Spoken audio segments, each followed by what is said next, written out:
So on the other side, we have kale, chard, and collard greens. And these are sort of in a different category from those very quick to mature salad-y greens.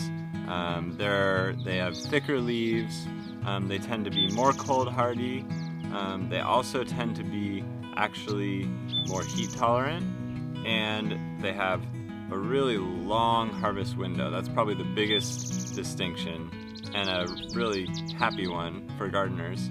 You know, we'll plant them now in April, and many of these will grow all the way through the summer and then be harvestable through the fall into the winter. Some of them will last like into February.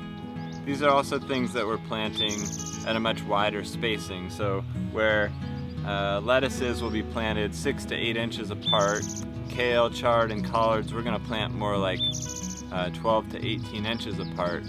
And then a single plant will eventually be, like in the case of kale, might be like 3 feet tall by the time winter rolls around.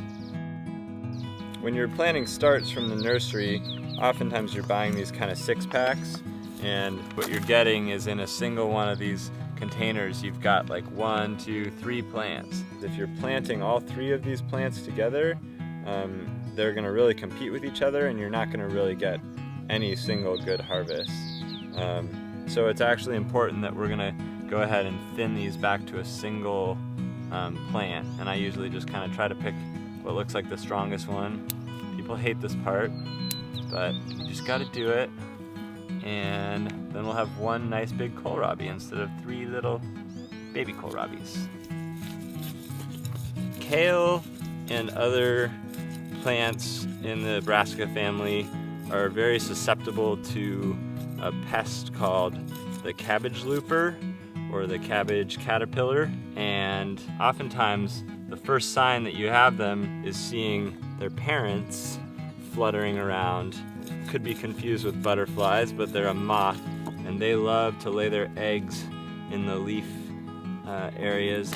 So when they're really small, we are going to spray these with a totally organic spray called BT, which is actually a bacterial culture. It's really just like 1 spray per plant every couple weeks to just kind of proactively keep those cabbage loopers from coming. Yeah.